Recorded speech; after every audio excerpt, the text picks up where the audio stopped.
Assalamualaikum warahmatullahi wabarakatuh. Di sini saya Taban Pamungkas dan rekan saya. Saya Razan Haidar Fikri. Di sini kami berdua akan mempraktikkan dua tugas, yaitu alur pengkajian karyawan dengan sistem analis dan user, yang tugas dua adalah alur keluar dan masuk barang di gudang. Pada praktik pertama, di dalam alur kajian karyawan, saya sebagai sistem analis. Di sini, sistem analis memiliki peran penting dalam merancang dan mengembangkan sistem informasi pengkajian yang efisien dan akurat. Di sini, saya bertugas menerjemahkan kebutuhan pengguna atau user menjadi spesifikasi teknis yang dapat diimplementasikan dalam sistem teknologi informasi.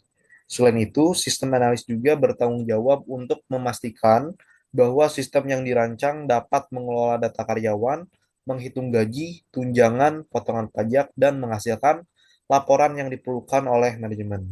Dengan demikian, peran saya sebagai sistem analis sangat krusial dalam menciptakan sistem pengkajian yang sesuai dengan kebutuhan perusahaan dan peraturan yang berlaku. Lalu ada rekan saya sebagai user. Baik, di sini di praktikan satu ini saya sebagai user di bagian divisi keuangan sebagai ketua divisi berperan sebagai pengguna utama sistem penggajian. Di sini saya bertanggung jawab untuk memasukkan data karyawan, memverifikasi keakuratan informasi, dan memastikan bahwa proses penggajian berjalan sesuai jadwal. Di sini user juga berperan dalam mengidentifikasi kebutuhan atau masalah yang muncul dalam proses penggajian, yang kemudian disampaikan kepada sistem analis untuk pengembangan atau perbaikan sistem lebih lanjut. Baik, kita langsung saja ke wawancaranya. Oke, baik. Kita lanjut aja ke wawancara yang studi kasusnya itu adalah alur pengajian karyawan, saya sebagai sistem analis dan teman saya sebagai user. Di sini tentunya saya akan bertanya kepada user. Yang pertama adalah bagaimana alur pengkajian karyawan dari awal hingga akhir.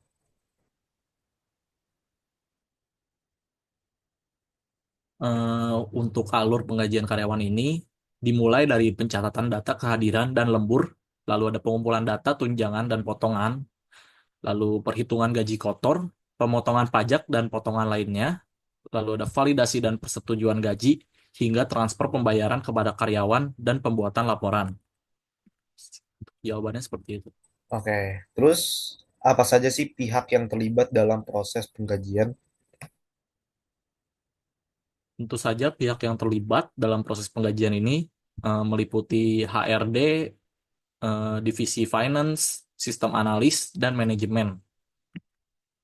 Oke, jadi ada beberapa pihak yang terlibat dalam proses pengkajian seperti HRD dan lain sebagainya. Lalu selanjutnya Betul. sistem atau aplikasi apa yang saat ini digunakan untuk mengelola pengkajian? Untuk aplikasi softwarenya yang digunakan adalah SAP, Oracle, atau software payroll internal yang dirancang sesuai kebutuhan perusahaan. Misalnya kayak bisa juga menggunakan Excel. Oke. Oke, jadi apakah pengkajian dilakukan secara otomatis atau masih manual dalam beberapa tahap?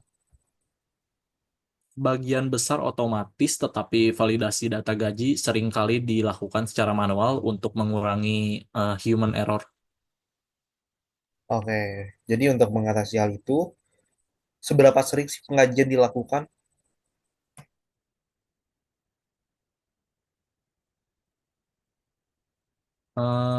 Umumnya di perusahaan ini dilakukan secara bulanan, tetapi ada juga beberapa yang menerapkan mingguan atau 2 mingguan. Oke, kalau boleh tahu nih, apa aja yang diperlukan untuk perhitungan gaji karyawan? Tentu saja yang diperlukan adalah data kehadiran, jam lembur, tunjangan, potongan pajak, BPJS, pinjaman karyawan, dan data pribadi karyawan. Seperti itu. Oke, saya dapat menangkap ya. Terus selanjutnya bagaimana sistem mencatat kehadiran, lembur, dan tunjangan karyawan yang memengaruhi gaji? Seperti itu. Sistem dicatat melalui mesin absensi seperti fingerprint atau face recognition yang terhubung dengan sistem penggajiannya langsung. Oke. Lalu apakah ada perbedaan struktur gaji berdasarkan jabatan atau departemennya? Tentu saja terdapat perbedaan struktur gaji ya berdasarkan jabatan, tingkat senioritas, dan departemen. Jadi berbeda-beda. Oke, jadi berbeda-beda ya dari struktur gajinya antara jabatan sama departemen. Nah, bagaimana sih kebijakan pemotongan gaji? Contohnya kayak pajak, BPJS, pinjaman, karyawan, dan lain-lain. Untuk pemotongan itu sesuai regulasi perpajakan PPh satu ya, sesuai dengan PPh satu, BPJS Kesehatan dan Ketenagakerjaan serta potongan internal. Seperti itu. Oke, apakah ada insentif atau bonus yang diberikan? Dan bagaimana proses penghitungannya? Tentu saja untuk eh, ada insentif atau bonus yang diberikan berdasarkan kinerja karyawan atau pencapaian target karyawan tertentu sesuai kebijakan perusahaan. Jadi Oke, harus oke. ada target atau kinerja karyawan yang bagus gitu.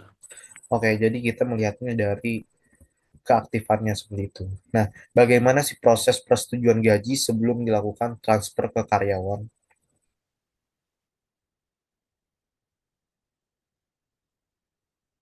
Prosesnya itu melalui persetujuan berjenjang dari HRD, manajer keuangan hingga direksi. Jadi direksi ini yang akan menyetujuinya. Oke, lalu em, apakah ada mekanisme audit atau pemeriksaan ulang untuk menghindari kesalahan dalam pengkajian?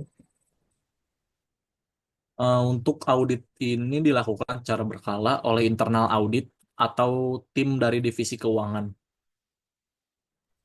Oke, Begitu. baik. Oke, jadi bagaimana sih cara menangani kesalahan dalam perhitungan gaji setelah proses pengajian dilakukan?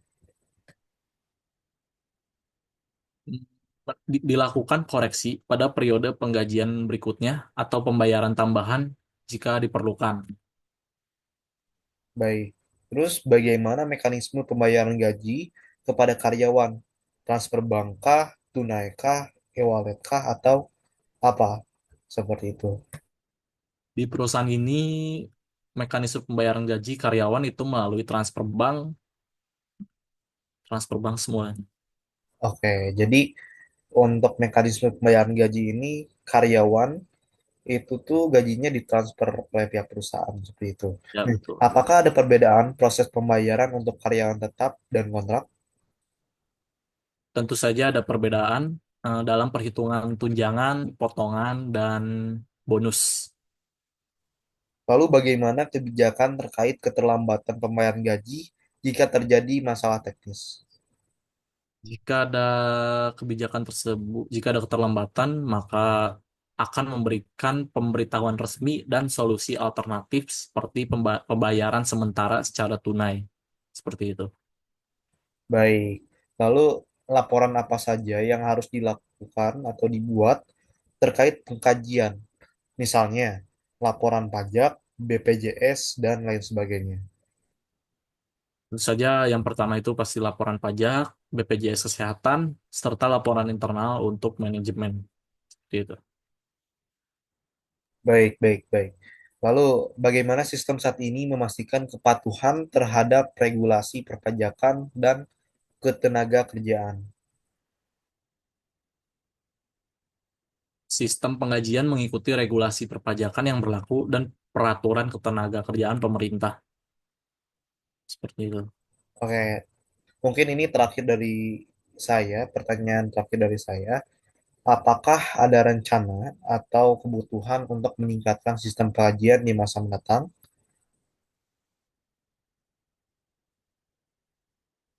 Rencana kami ke depannya adalah peningkatan meliputi integrasi dengan HRIS, lalu ada penguatan keamanan data, dan peningkatan efisiensi proses penggajian karyawan. Mungkin Oke, segitu. oke, baik.